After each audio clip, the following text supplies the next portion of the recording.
Funding for Colores was provided in part by the Nalita E. Walker Fund, KNME TV Endowment Fund, the Great Southwestern Arts and Education Endowment Fund, and viewers like you. This time on Colores. In this special episode, Western historian and author Paul Andrew Hutton talks about writing history and his newest book, The Apache Wars. A major work of history, The Apache Wars is as much about people and place as it is about a long-forgotten conflict that defined the Southwest. I wanted to give people a real taste of what life was like in the 19th century and help them to understand how we got to where we are today. It's all ahead on Colores.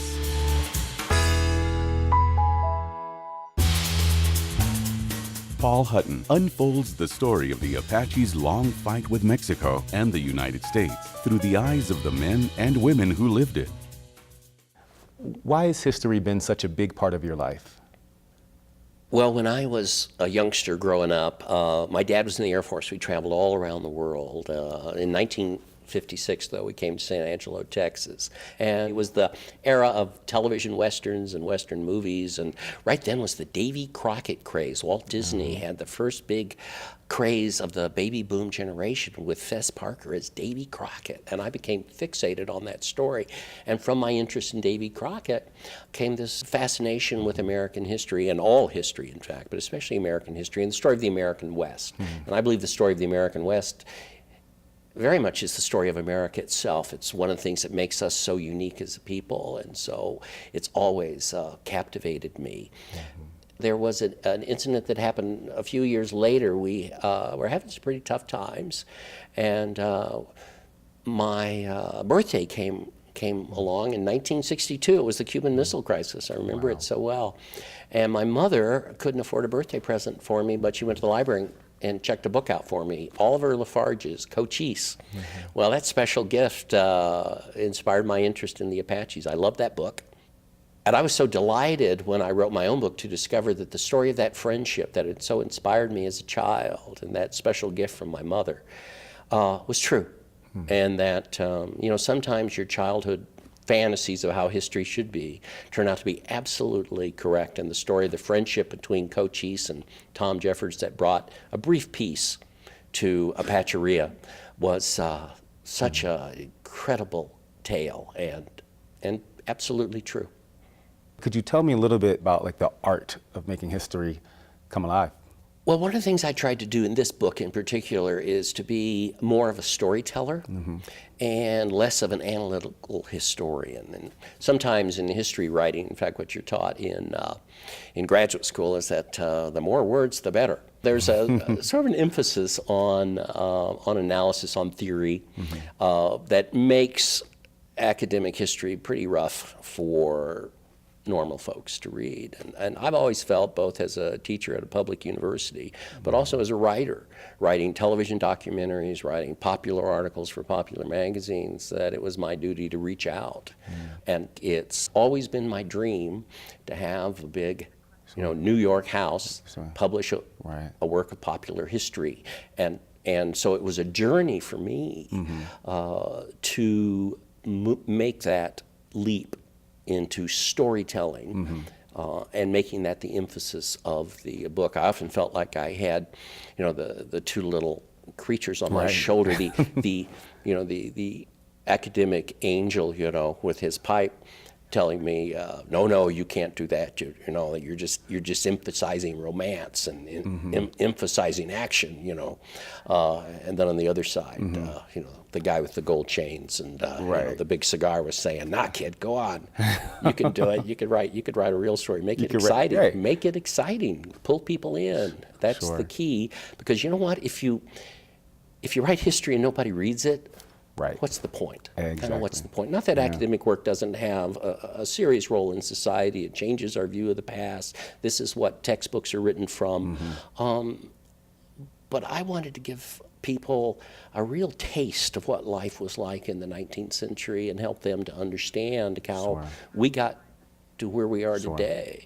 And I felt this story was particularly relevant because the border is so critical now in the way we think about our country and what's going on and border issues. And border was everything during the time of the Apache Wars.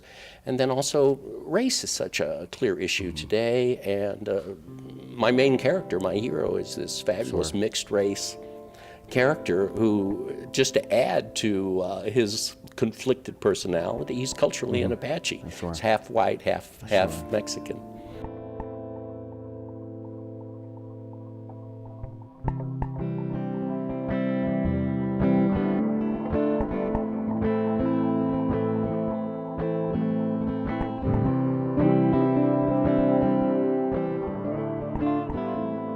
How did you get that level of detail about this region? Well, I will confess that, of course, I've lived here for 35 years now. I'm familiar with the flora and the fauna, and I went to the places that I wrote about as much as possible.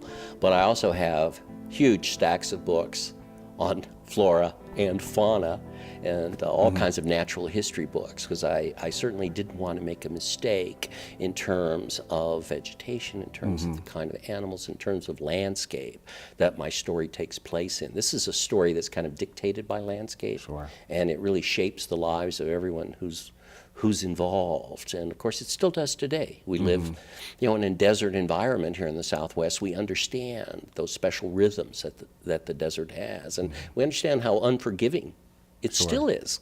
And certainly in the 19th century, it was a brutal place. A brutal place. Can you give me a specific example of a place you visited in your research phase of writing the Apache Wars?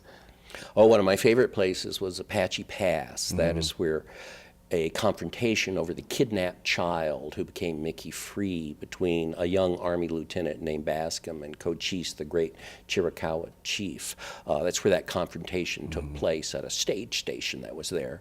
Years later, a fort would be built on a ridge above where the stage station was, and that's a really special place.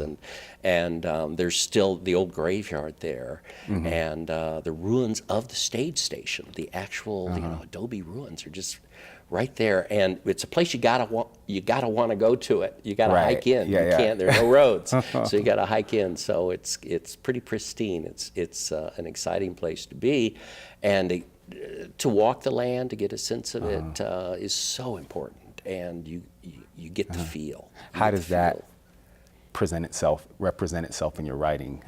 I wanted to bring the landscape alive. I realized that many of my readers live in the West and they understand Western landscape, but I knew that many of them had never been to the West. And so one of the things I think you've got to do as a writer is create a believable world. It's got to be a real world, the best you can create, but you've got to pull people into it, make them understand the sort of rhythms of that world, make them understand why people are doing the things they are doing, and also give them a sense of just how hard it was, how harsh it was. I mean, this was a really, really tough place for folks to make a living, whether you were a white pioneer, a Mexican sheep herder, or an Apache warrior. What clues are you given about voice, dialect, and things like that when you're there? How do you bring that to life? Well, I had quotes from participants, and there are a lot of military memoirs, and so you had quotes from those folks. And then there are Apache oral traditions, and so I had quotes from those folks. Now, I can't remember conversations I had last week, and so I have my doubts about how people remember conversations from 40 or 50 years before, but nevertheless, that's what you have. That's the corpus of history, and that's all you have, and it is an account by a person who was there. And so you make a judgment on whether this works. And it's interesting, especially in the Army memoirs, they use dialect a lot. So many of the troopers were Buffalo soldiers from the 9th and 10th Cavalry, and the white Army officers who write these memoirs have a very bad habit of thinking they're Mark Twain and they're writing Huckleberry Finn, in terms of dialogue. But in another way, they're being true to that time. In their ear, what they heard, and how people really did speak. And you have to, for a modern audience, you got to balance that out. What am I going to use? What am I not going to use here? And what helps the story? Because that's the main thing. Dialogue must help the story, and you can't invent dialogue. Right. But I love it. I love it when I have the actual words of these characters being spoken, and you can document it. That really, I think, gives a rhythm to the book. How do you know when to use it and not to use it? Well, oral history is very controversial, and if you want to write Indian history, you've got to use oral history, and it's a society that engages in the oral tradition, which, by the way, gives folks in that society a higher sense of memory. It just does, because we, in Western civilization, we write everything down, and so you know where you can go look it up, but they don't. It's got to be here. It's got to be retained, and so, pre-literate societies have this fabulous oral tradition, but often historians have discarded it. And in my book, I have several passages in which I use these Apache oral accounts exclusively. Can you give us one? Can you give us an example of one? Sure. There's a character called Lozen, who is this incredibly beautiful, very sort of romantic warrior woman, and she's the sister of Victorio, the great Warm Springs Apache chief from here in New Mexico. And they waged this sort of last stand against the white advance. And Lozen wasn't just a great warrior, but she was a seer, and she could foretell the future. And I just took this at the word of the narrator, of the Apaches who gave me this story. Two of the leading historians of the Apache Wars, one of whom was my mentor, absolutely refused to use these accounts. And it's interesting because they were all collected by a school teacher down in Ruidoso named Eve Ball in the 1930s and the 1940s, and she became friends with many of the folks on the Mescalero Reservation, and a lot of the Chiricahuas had moved there by then. And she's the one who recorded their stories and put them in 3 fabulous books. And that's certainly an oral history project, right? I absolutely use her a lot in my book, while other historians won't use her at all. They're making a huge mistake. And it's the only way you can really get at the Apache voice, especially the Apache voice of people who were there. I mean, you can go and talk to folks today, but I don't know. I don't remember much of what I don't remember anything of what my great-great-great-grandfather did, because I'm an orphan. But I don't think many people can really talk about that very well. It gets pretty fuzzy in history. How do you know when you have enough to write? Like you do the research, and you're visiting the places, and then one day you're like, I'm ready. How do you know when you're ready?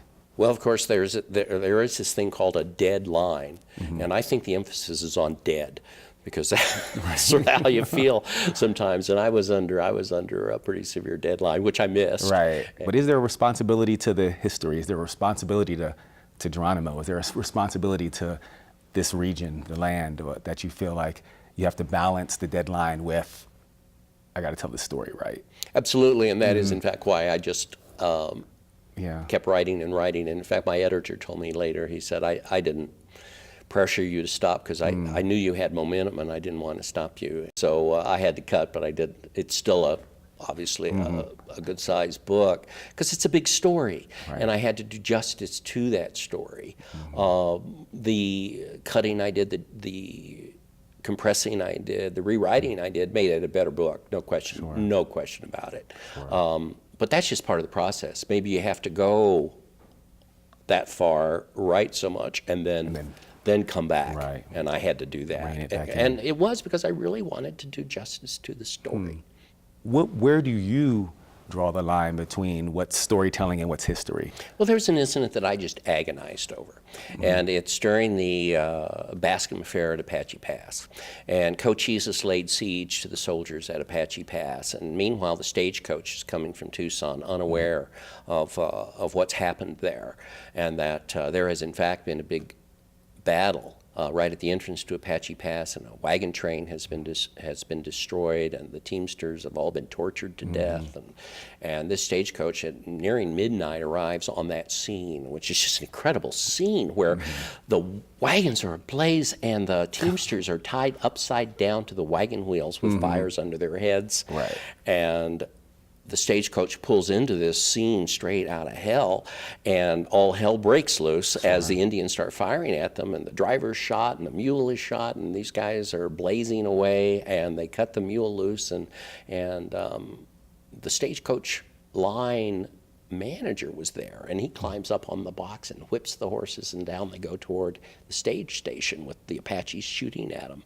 And there's a little bridge, and the bridge had been burned by the Apaches, so that only the two lines along its side were there, and by the time he sees it, it's too late, and he actually jumps the stagecoach, and the wheels catch on the buttresses of the bridge. It goes across, and they get into the stage station. One of the lead mules dies right on the spot, and so this is just an incredible action scene. Well, some serious historians don't believe this. It's too good. It's too good. It's too good. Oh no, that could never have happened. But you know, the guy was there, and he recorded what had happened, and he was on the ground at the time, and it is sort of too good to be true. And I actually agonized, I think, for a month over whether to use it or not. Why is story important? History, I mean, that's the very word, and I mean, not worrying about the gender at the beginning, but I mean, nevertheless, it's story. It's a story of people. It's a story of how we came to be who we are. And especially in a nation like the United States, and again, not to get maudlin, you know, but in a country like ours, especially a republic like ours, we've got to understand our history, because what binds us is very disparate people, and people from all over the world, and people with all kinds of different ideas, you know, about religion and culture. But what binds us is that agreed on past. Now we're going to argue over what we agree on. Right. And we do that all the time. And that's natural. That's absolutely natural. It's a little bit more complex in our country because of the differences of our population. You know, we're not Germany. Right. You know, we're not England, where they're having their own problems right now. You know, but we are many making one, and so history is so vital. Why the Apache Wars? Why is that important to us? Well, of course, the Apache Wars shaped the political landscape as well as the physical landscape of Arizona and New Mexico, and they're so important in terms of our own history here in the American Southwest, and also northern Mexico, because this story is a story about you know, Chihuahua and Sonora just as much. And they also seemed relevant to me in an odd way with the sort of tribal wars we're engaged in now and have been engaged in for the last decade. I mean, the similarities between what's going on in Afghanistan and battling the Apaches and battling tribal societies in a harsh landscape seem to me really relevant. In fact, it's interesting, the army in Afghanistan had restudied the way General Crook had used mule trains in the Apache Wars as a way to resupply, because the landscape's so tough, you know, you can't get in there. Helicopters are too prone to get, you know, shot out of the sky, and so it was just a small detail, and I don't think the Apache Wars are going to teach us too many lessons that we can use in Afghanistan, because the Apache Wars are wars of incorporation for the United States of America. They just fought a civil war, and now they were going to incorporate the entire West into the country, and the leaders of the country had no patience with those who were in favor of disunion, like the Apaches were, just like the Confederates had been before. These are all people that don't want to be apart. And so it was the government's role, they felt at the time, to force conformity. And war resulted because the Apaches just didn't want to be, you know, white Christian farmers. Americans, of course, all through our history, we're pretty sold on ourselves, and I think with good reason. But nevertheless, we got that city on a hill thing going. Sure. And even, I don't care whether you're, Bernie Sanders or you're Donald Trump, that city on a hill still comes out in your rhetoric. Sure. And all politicians use it, but it's something that all Americans kind of feel, and we just are always astonished when people don't want to be just like us. Right. Whether it's in Vietnam or Afghanistan or whether it was in Apacheria. Because the bottom line is the Apaches, they didn't want to be. Right. Like I said, they didn't want to be citizens. They wanted to be Apaches. They wanted to continue their way of life. Many accommodated. Some, like Geronimo, wouldn't accommodate and fought to the bitter end, which made that the longest war in our history. What do you hope to leave the reader with? A sense of a usable past. I also hope just to leave the reader with a good story. I just want, if folks just want to read my book for entertainment and think at the end of it, wow, that's great. And I learned something too. Then I've accomplished my task. I mean, you've got to kind of stealth in the history so folks don't feel like you're hammering them with it. Right. And there are a lot of dates in my book, but dates are just little signposts along the road of history to tell you where you are, give you a sense of place. So I wanted to bring the past alive, and I wanted to, give Americans sort of a living past, and I wanted to do justice to the people, both the soldiers who were doing a very, very tough job, and it was a job many of them didn't want to do. They had nothing but sympathy for their foe, but they had their orders. And then the Apaches, who deserved to have their very heroic story told. And it's a more complex story, I think, than we would get from old Western movies. And those are not an accurate representation, of course, of the complexity of the situation in Apacheria. I tried to bring out that complexity, but also make it clear and understandable. Does the storytelling give you the ability to make it more complex than a historical account? Well, I certainly wanted to emphasize action, and I wanted to emphasize character.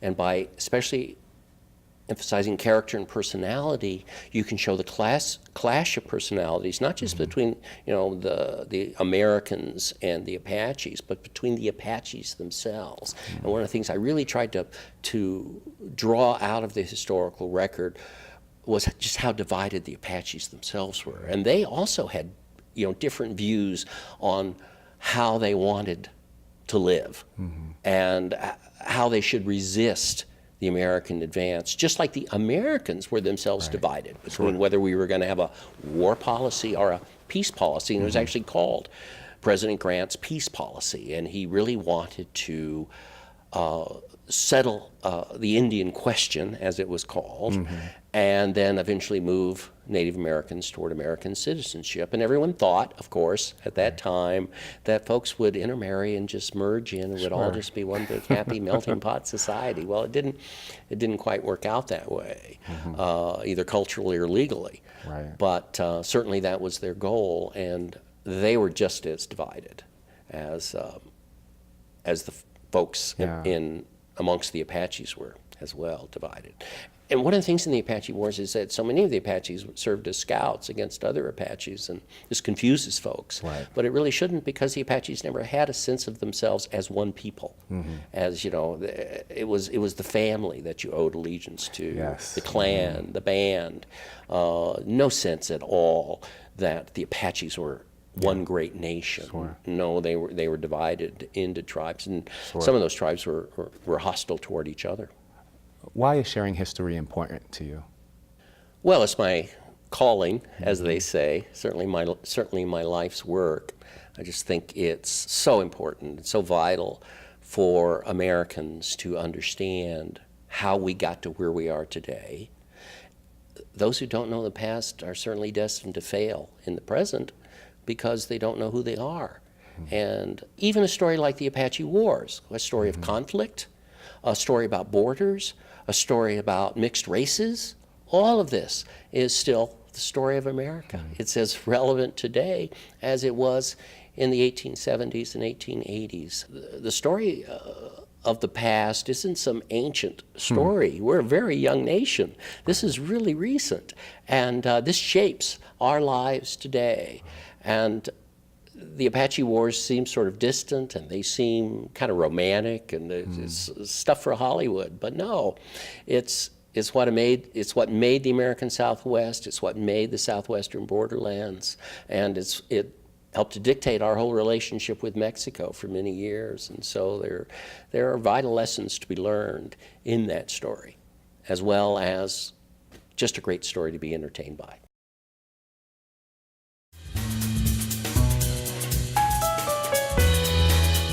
Next time on Colores, Mark Winter shares his one-of-a-kind collection and the rich history behind the elaborate charro suits and China Poblana dresses that became the traditional attire of Mexican culture.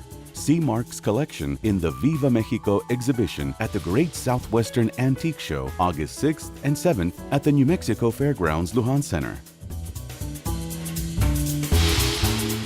Albuquerque papel picado artist Catalina Delgado Trunk explores mythologies from pre-Columbian Mexico. Folk art, in whatever discipline it's expressed, is constantly evolving. It's an expression of a particular people. New Mexico painter Brandon Maldonado sees Halloween and Dia de los Muertos sharing a common theme. When we see things dying in fall, it makes sense that we celebrate death, and we affirm that as a part of life. Until next time, thank you for watching. Funding for Colores was provided in part by the Nalita E. Walker Fund, KNME TV Endowment Fund, the Great Southwestern Arts and Education Endowment Fund, and viewers like you.